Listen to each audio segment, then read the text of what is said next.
Lumabas na ang pasilip sa karugtong sa napakatinding kaganapan sa nakaraang chapter na kung saan ay tumakas na si Cherednik sa kanyang room. Dahil ngayon na i-review na natin ang spoilers para sa parating na chapter 419 ng Hunter x Hunter ay sa wakas may witness na natin ang isa na namang napakatinding spoilers na tsak na magpapahype sa inyo ng gusto. Pero disclaimer muna, spoilers pa lang po ito, hindi po full chapter review kaya hindi pa accurate at subject to change pa ang mga excited at impormasyon na ilalahad ko ngayon. Kaya wag na natin patagalin pa, let's go. Nagsimula eksena dito kay Cherednik na lumabas na sa kanyang room at kasalukuyang nakasuot ng disguise. Inaalam niya rin dito ang radius ng ilusyon ng kanyang guardian spirit beast na ayon sa kanya na ang lawak daw nito ay 36 meters pala. At dahil sa special martial law na sinarado na ang halos lahat ng daanan papunta sa lower tiers ay napagpasya ni Cherednik na pumunta na lang sa casino at doon na lang dadaan papuntang lower tiers. Subalit maraming mga guards at sundalo ang naka-standby sa hallway papuntang casino. Kaya naging maingat si Cherednik at sinimulan niya ang pagkilos. Gumalaw lang siya within sa 36 meters radius ng ilusyon ng Guardian Spirit Beast at dito sa loob using his ability ay pinagpapatay niya ang mga sundalo sa hallway. Mini-maintain niya pa rin ang kanyang Zetsu para makita ang future wherein may kita sa future na to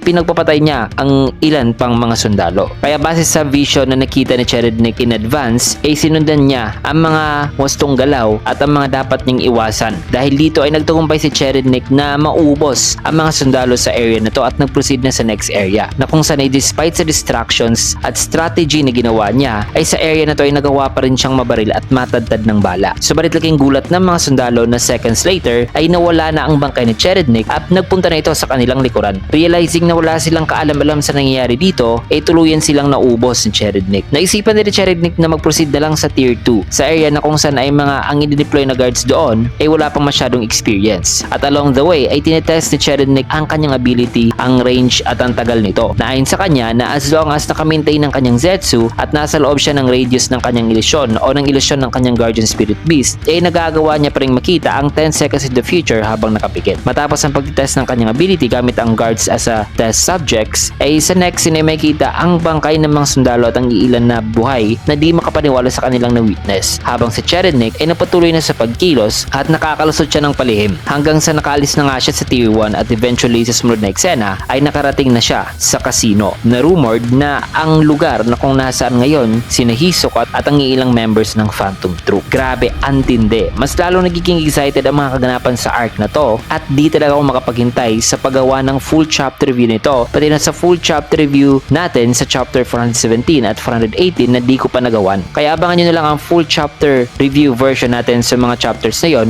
at sa chapter na to. Kasi dito mo natin tatapusin ang video mga kaibigan. Kaya naman kung gusto nyo video, can get a like, comment, follow, subscribe rin for more videos like this. Maraming salamat and see you guys again on my next video.